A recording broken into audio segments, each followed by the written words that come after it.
menjadi kepala sekolah, saya yakin bahwa di dalam lembaga, di dalam memimpin sebuah lembaga pasti ada masalah yang menuntut ibu untuk menyelesaikan masalah tersebut dengan sebaik-baiknya, seperti itu Bu. Ada waktu enggak ya Putri untuk hari ini? Nah, alhamdulillah pada hari ini siap ada waktu untuk penjenengan. Ya. Terima kasih Putri ya. Ini Putri. Ada permasalahan ataupun dilema etika dan dilema moral yang biasanya kita hadapi dengan sengaja atau tidak sengaja ya. Saya ingin bertanya kepada Putri, bagaimana Ibu selama ini dalam mengidentifikasi masalah tersebut? Apakah masalah yang terjadi di sekolahan ini termasuk dilema etika ataupun dilema rujukan moral, seperti itu Bu. Mengidentifikasinya itu. Nah, begini Bu, selama saya menjadi kepala sekolah ini ya, pastinya dengan namanya lembaga pasti ada masalah, itu pasti ada. Nah, untuk masalah yaitu tentang dilema etika maupun rujukan moral itu ada. Nah, untuk mengidentifikasi masalah yang termasuk dilema etika itu adalah salah satunya yaitu untuk untuk kedisiplinan. Ya, memang ada salah satu lembaga guru tidak melakukan atau menjalankan disiplinan karena dia terlambat berangkat ke sekolah, yaitu padahal waktu pembelajaran atau masuk sekolah jam 7. Ya, beliaunya mungkin ada sesuatu hal, mungkin memeriksakan orang tua atau ada hal yang lain, kepentingan lain, itu bisa terlambat. Nah, itu dianggap mereka itu ya benar, tetapi menurut peraturan, menurut kedisiplinan itu tidak disiplin. Nah, itu pasti ada. Ya begitu. Iya betul Bu. Berarti di dalam permasalahan tersebut ada dua buah kebaikan Bu ya. Kebaikan yang dia harus yang dia lakukan, dan Putri harus memilih di antara kedua kebaikan tersebut, seperti itu Bu. Oke. Selanjutnya Putri, bagaimana untuk menjalankan pengambilan keputusan tersebut? Bagaimana Ibu menjalankan pengambilan keputusan di sekolah, terutama apabila ada permasalahan yang berkaitan dengan dilema etika? Contohnya seperti yang Putri tadi sampaikan, bahwa seharusnya guru-guru harus sudah masuk sebelum jam 7, tetapi ada suatu kendala bagi guru itu yang memang itu merupakan kewajiban guru. Dia sesekali, tidak setiap hari Bu ya, sesekali memang berangkatnya agak terlambat sedikit. Nah, bagaimana itu untuk mengambil keputusan dalam permasalahan guru tersebut? Baik, saya sebagai pimpinan di lembaga ini, saya sebelumnya itu sudah peraturan kalau toh memang ada salah satu gurunya belum datang, tapi guru kelas lain harus bisa mengisi kekosongan tadi, dan kita tidak boleh menyalahkan satu pihak atau tidak boleh merugikan. Umpama kalau tidak terisi kelas itu kosong, akan muridnya akan rugi. Maka dari itu peraturan yang saya ambil yaitu Bapak Ibu guru yang kosong bisa mengisi yang kekosongan tadi, yang gurunya atau wali kelasnya tadi terlambat karena ada kepentingan keluarga yang tidak bisa ditinggalkan. Gitu. Iya Bu.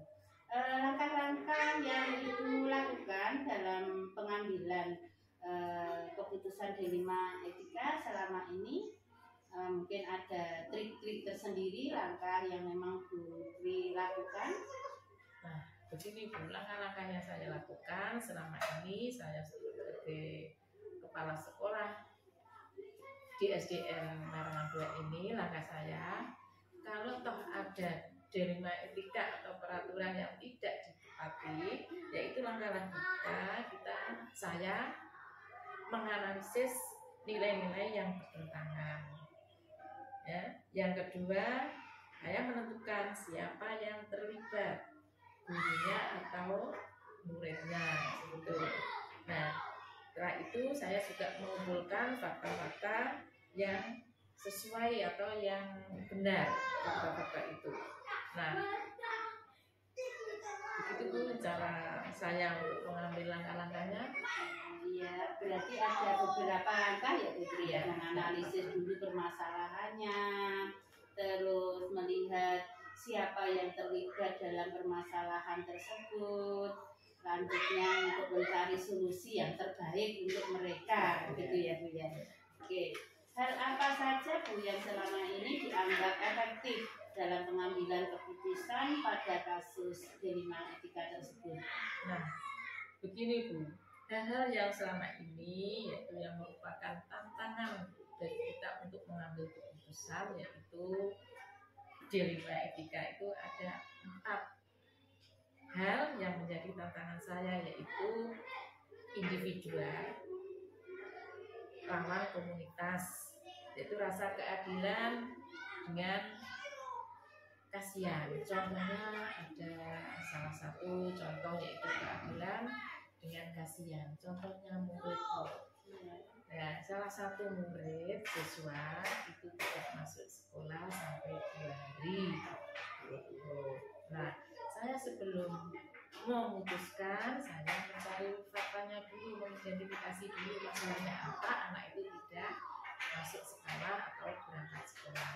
Nah, ternyata kenyataannya atau faktanya, anak itu membantu orang tuanya karena ya dilihat orang tuanya itu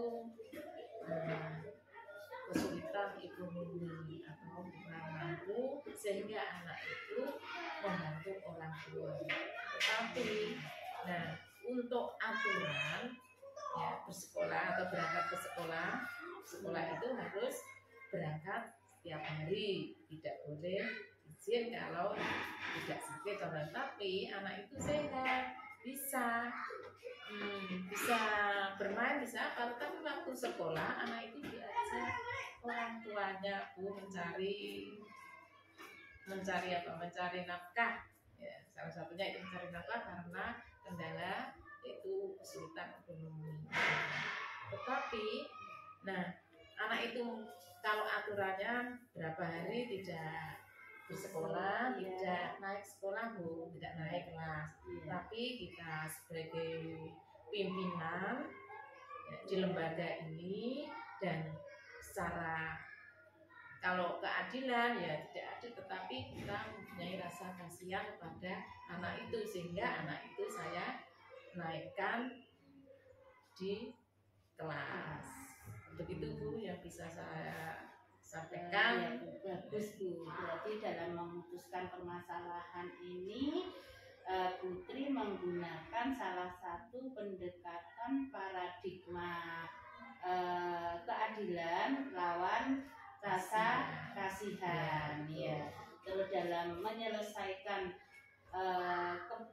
permasalahan ini menggunakan berpikir basis akhir untuk kebaikan anak tersebut. Tetap naik kelas ya Bu ya. Oke. Kasihan, iya ya Bu, betul. Selanjutnya Bu, hal apa yang selama ini merupakan tantangan dalam menyelesaikan permasalahan? Itu mungkin ada tantangan-tantangan tersendiri, seperti tadi kasus yang Bu Tri sampaikan, bahwa ada anak yang tidak masuk, ternyata setelah setelah diidentifikasi, dianalisis bahwa tidak masuknya karena membantu orang tuanya. Nah, tantangan untuk menyelesaikan permasalahan ini mungkin Putri mengambil keputusannya bagaimana? Memanggil orang tua, memanggil murid, atau gimana? Nah, sementara ini yang kita lakukan Bu, untuk mengambil keputusannya, saya memanggil orang tuanya.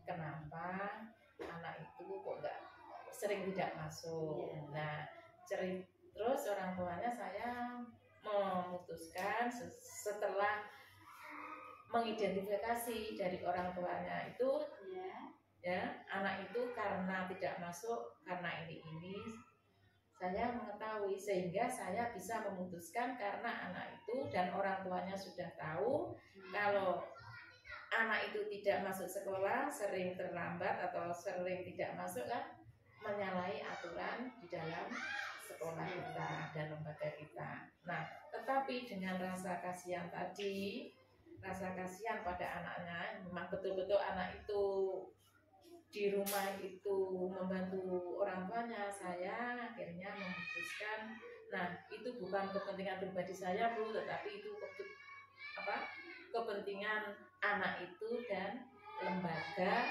sehingga saya memutuskan untuk menaikkan anak tersebut. Begitu Bu yang saya sampaikan.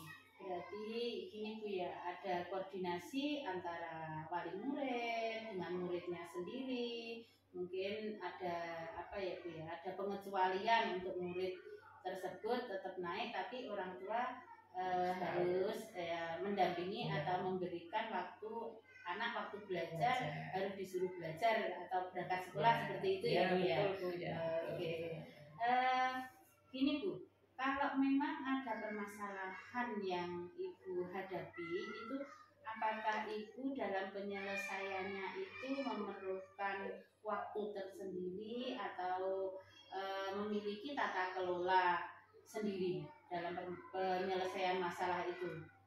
Baik Bu, untuk menyelesaikan masalah selama ini saya sebagai pimpinan di lembaga ini, untuk menyelesaikan masalah langsung saya selesaikan biar tidak berlarut-larut.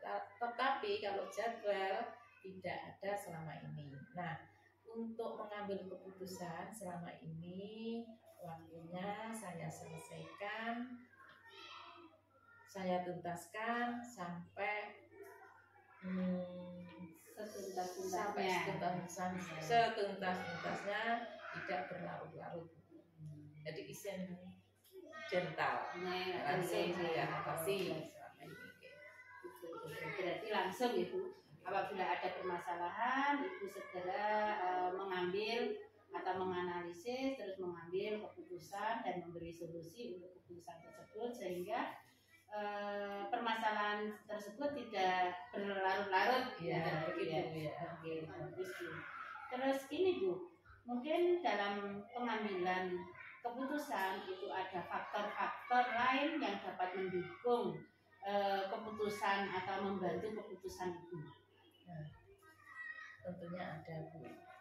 Nah, apabila selama ini saya mengambil keputusan, apabila saya tidak bisa memutuskan permasalahannya itu, saya musyawarahkan sebelumnya pada dewan guru, komite, dan ada pihak-pihak lain yaitu bapak pengawas. Itu yang saya lakukan selama ini. Iya ya, berarti Putri melibatkan stakeholder yang memang berkepentingan dalam lembaga ini Bu ya, termasuk wali murid, guru yang senior atau guru yang memang berkompeten, dan komite juga, dan juga pengawas ya. Terus ini Bu, dari semua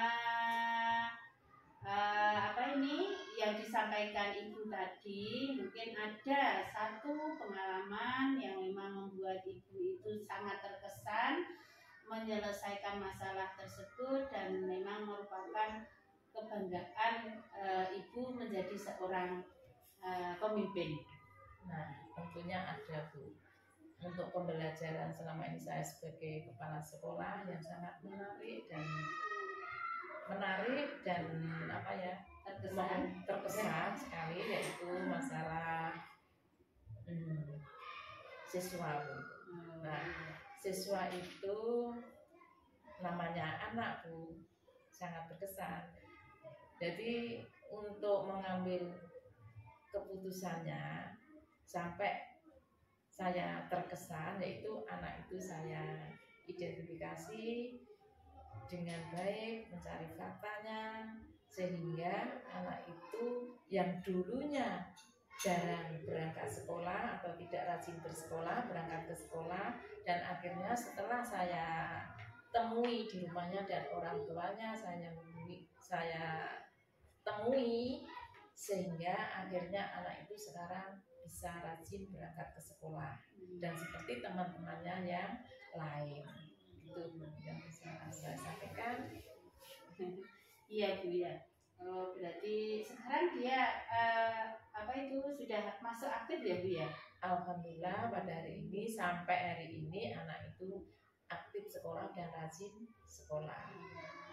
Ya, berarti Putri menyelesaikan permasalahan dengan tepat karena sudah menggunakan 3 prinsip penyelesaian masalah, terus menggunakan 4 paradigma penyelesaian dilema etika, terus bisa menggunakan 9 langkah dalam mengambil keputusan permasalahan yang memang keputusan tersebut berimbas atau memang berguna bagi murid atau memang bermanfaat ya Bu ya bagi murid.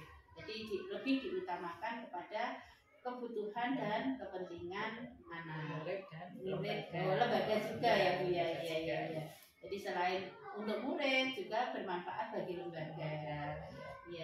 Ya semoga saya berharap semoga Putri menjadi pemimpin yang terbaik bagi lembaga ini, dan saya mengucapkan terima kasih atas waktu yang telah Putri berikan untuk saya. Sebagai tugas CGP saya harus melakukan wawancara dengan Ibu. Semoga ilmu yang saya terima dari Putri bermanfaat bagi saya dan bagi murid saya Bu. Suatu saat apabila nanti saya menjadi pemimpin pembelajar di kelas atau menjadi pemimpin di sebuah lembaga, saya akan mencontoh apa yang telah Putri lakukan, memutuskan masalah yang memang masalah tersebut bisa diterima oleh semua belah pihak dengan melibatkan stakeholder yang ada, dan keputusan tersebut dapat berdampak positif seperti anak tadi yang sekarang menjadi rajin, yang dulunya tidak rajin karena disuruh orang tuanya untuk bekerja. Seperti itu Bu yang